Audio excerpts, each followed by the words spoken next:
Good afternoon, villagers. Hello, everybody. Happy Mother's Day, everyone. Yes. How are you doing?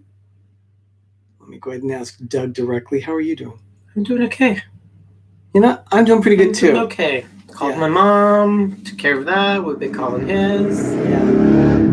We have a We have a very loud motorcycle up the road. Yeah, they're gross and gruesome and dangerous. It's okay. It's okay.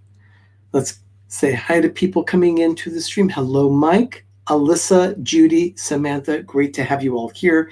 Thank you so much for joining us today on this Mother's Day edition of the Daily Dose of Disney. It's May 10th. A couple things. It's 229 days until Christmas. Wow. And food-wise, it happens to be National Shrimp Day. Sweet shrimp. We're thinking about getting a shrimp dish tonight for dinner. I would go for it. I think we should get our dishes and get the thing, if they're open. Yeah, we are hoping that I saw DoorDash on my app on my phone earlier today, and it appears that our favorite Chinese restaurant has finally reopened. So I'm going to give them a call after our broadcast to verify, make sure that they are open. If they are, I'm running out there for dinner. Doug and I are going to grab some food. We want their food. It's been weeks. Probably at least January or early February. At least 2 months that we know of that they've been like almost closed. Yeah, I don't know. They've been closed. We've been trying to get hold of it. They're our favorite Chinese restaurant, so I hope they're open.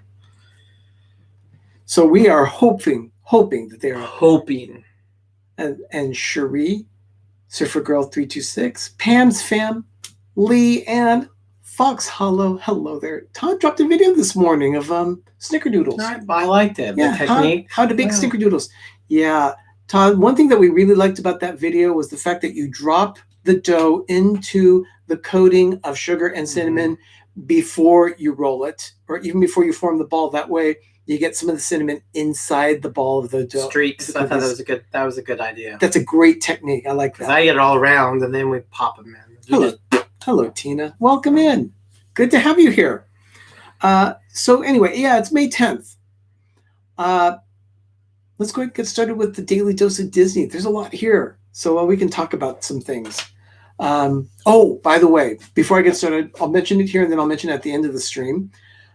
Doug and I spent some time. We watched Pete's Dragon this morning and took some notes. I'll probably watch parts of it again so I can verify some information. But let's just say I'll just say we watched Pete's Dragon. I'll leave my words for it till tomorrow. Wait until tomorrow. We'll wait until tomorrow. But Doug just took this opportunity to grab a pin that we bought at the Walt Disney Family Museum. And take a look at this pin. You'll see that is a representation of the skeleton dance from 1929. We've got that out specifically because on this day, for the first time since moving to Hollywood, Walt Disney delivered a cartoon without a continuing character. What does that mean? It means they started the series of Silly Symphonies, and the Skeleton Dance was the first cartoon. They finished production on that one, I guess, on this day, and it wasn't released until August of 1929. But they finished making the Skeleton Dance on this day in 1929. It's actually revolutionary. If you could find in the world of art of animation how important this Silly Symphony is, and this one in particular, it's huge. Silly Symphony also presented color in a cartoon for the first time. They used the multiplane camera for the first time in a Silly Symphony. That particular line of cartoons was used to really innovate and push forward the art of animation. Silly Symphonies is a very significant part of animation history. Huge. If you have an opportunity to watch any or all of those cartoons, please do so. You're watching history at that point. Let's move forward 30 years. Now, yesterday I mentioned that Diane Disney had married Ron Miller. Ron Miller, of course, was a producer and then eventual CEO at Walt Disney Productions. But they got married in 1954 on May 9th. Her sister, Sharon, however, got married on this day 5 years later, 1959, May 10th. Sharon married a gentleman by the name of Bobby Brown, or Robert Brown. He was a designer with an architectural firm. at a Presbyterian church in Pacific Palisades, California. They had a reception at the Hotel Bel Air in Beverly Hills. Oh, so swanky. A very swanky reception. I didn't know if she didn't have it at Disneyland because Disneyland was 4 years. So I would have done it at Disneyland. Say, hey, Daddy, we're going to Disneyland. Daddy, I want the park. Please, I want to get married at the park. So, yeah. A lot of people do. Yeah. Let's move forward a few decades here. 1996. Now, by this time, the Disney company owned ABC.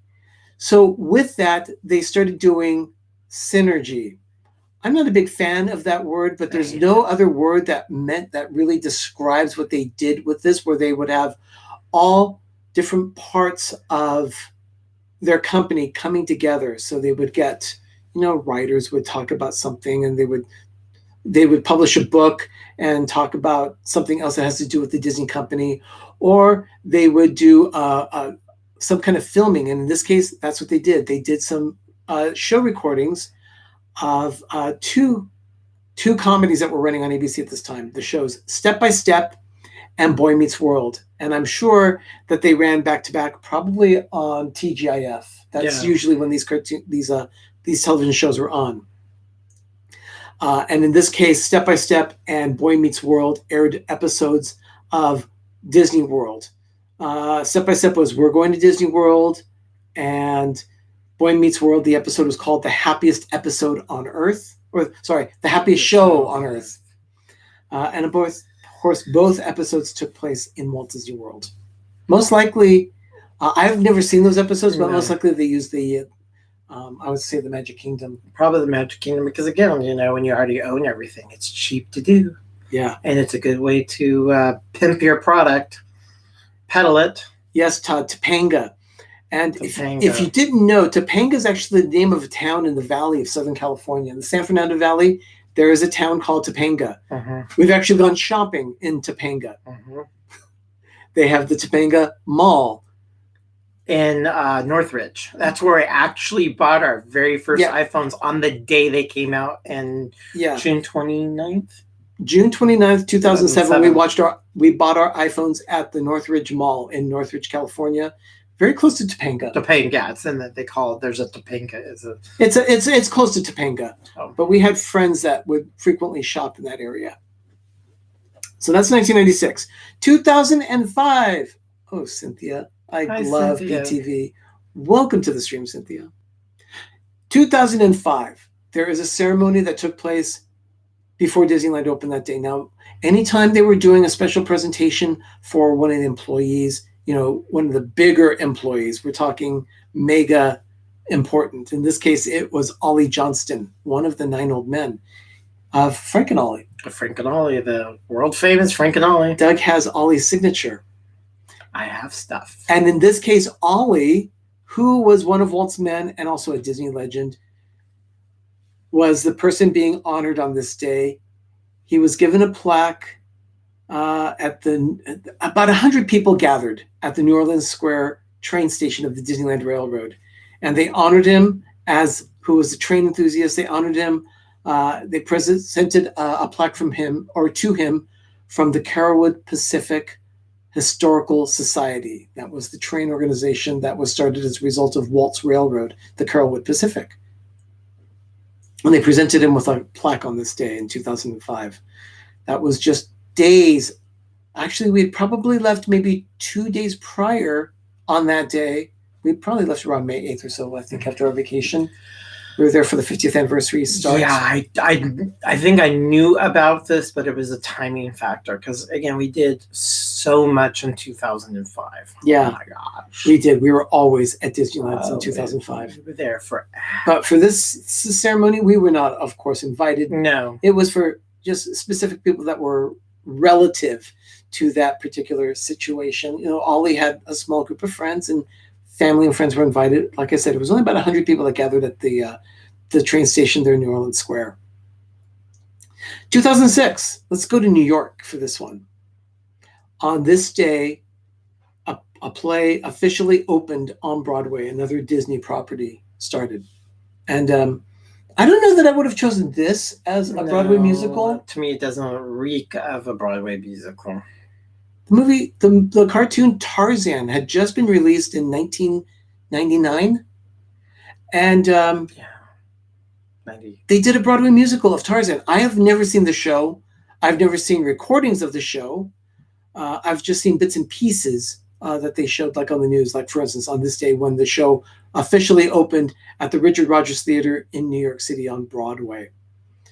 The grandson of Edgar Rice Burroughs was in attendance there. So Edgar Rice Burroughs was the original author of Tarzan of the Apes. So they celebrated that.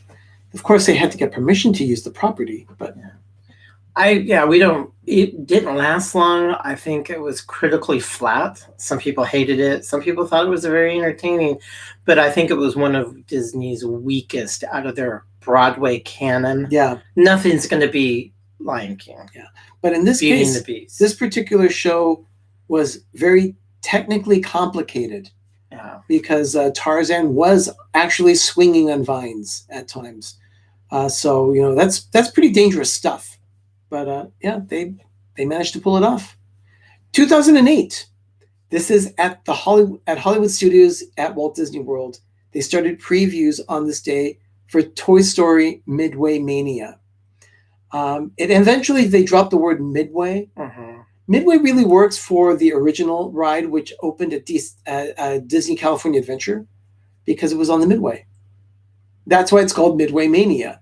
Toy Story Midway Mania opened, I forget the year that it opened in California, but it could have been 6. 5, they opened Astro Blasters in Tomorrowland.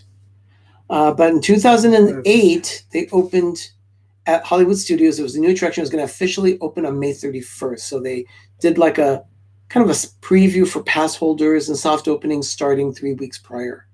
So, and then in 2010, now yesterday I mentioned that they closed this particular attraction at Epcot on May 9th, and that was Honey, I Shrunk the Audience. Ben, when did the Disney DCA's Midway Mania open up in DCA? The Hollywood Studios or MGM got theirs to start opening up in 2008. I just want to know, Disneyland or California Adventure was first. What year was it? I don't have my phone, and I can't remember. I thought it was either 5 or 6. Yeah, I can't remember either. I think it was 6, maybe 5. He'll figure it out. So in 2010, the attraction was still closing. At this time, it was at Tokyo Disneyland. It was a same version. It had been running since 1997. However, it was not called Honey, I Shrunk the Audience. In Tokyo, it was called Micro Adventure.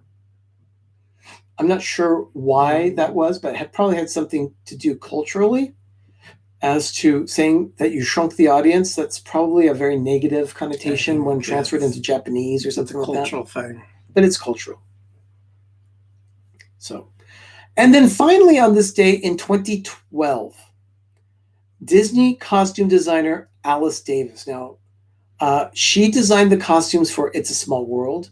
She also did Pirates of the Caribbean. I remember that specifically because when she asked for her budget for the costumes, she automatically doubled it without the knowledge of anyone around her. She made 2 sets of everything in case of an emergency. It turned out they had an emergency very shortly after the attraction opened.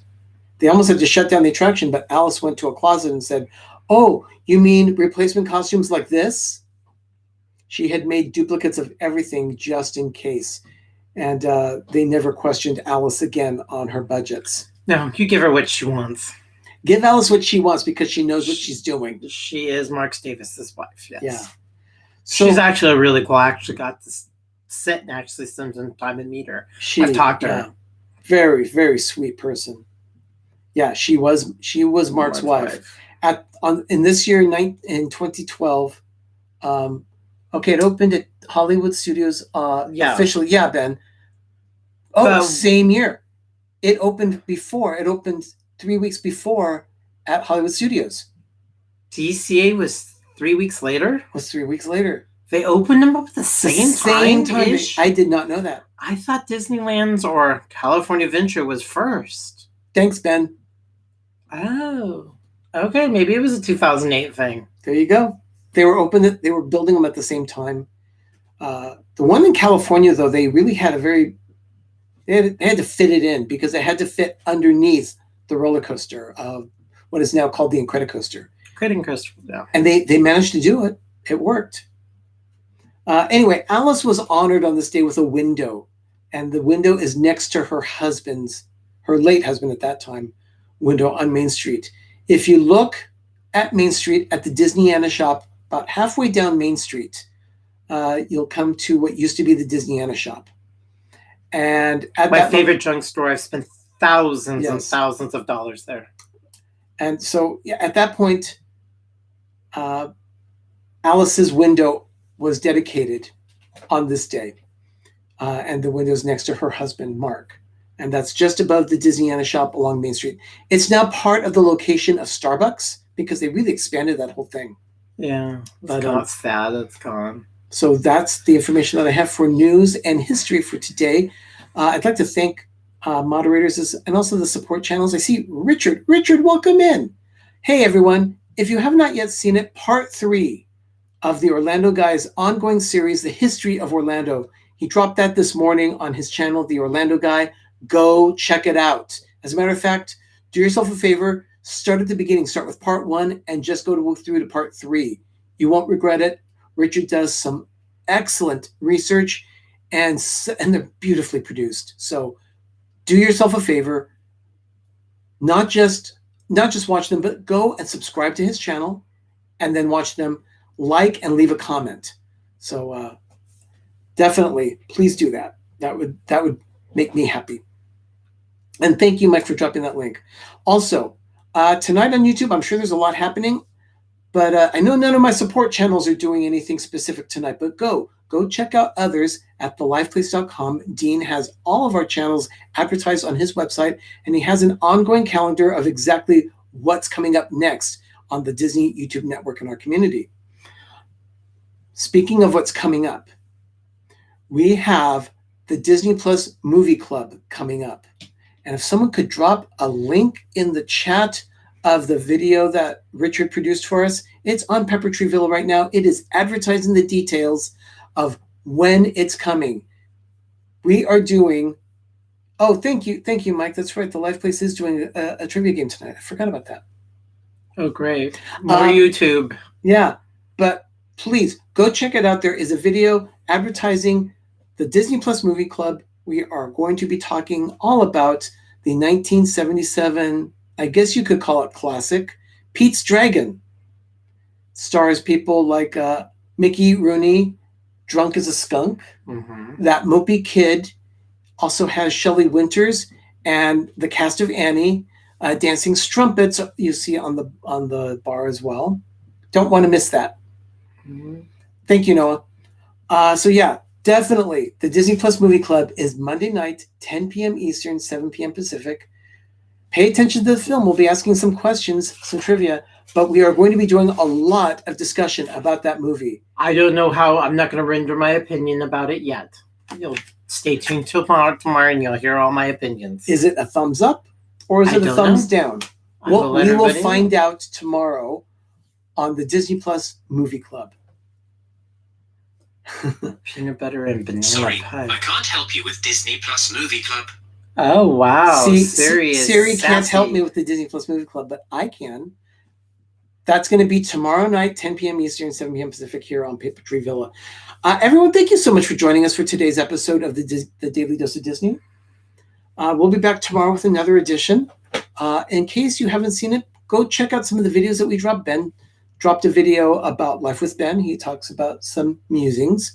And then I also loaded a video about Doug's birthday from last year when we went to Trader Vic's. It was sad. It was depressing.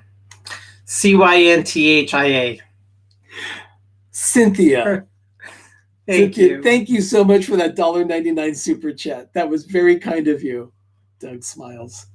Oh, I'm doing fine. It's just... So everyone, please wish those that you love a very happy Mother's Day. And from us, happy Mother's Day as well. I've got to go call my mom too. So I did my times. It's time. In the meantime, everyone, Thank you for spending this time with us. Have a magical evening and have a great, big, beautiful tomorrow. We'll see you tomorrow. Bye, everybody. For Thank you, the Disney Cynthia. Plus Movie Club. Thanks again, Cynthia. Ciao. Bye.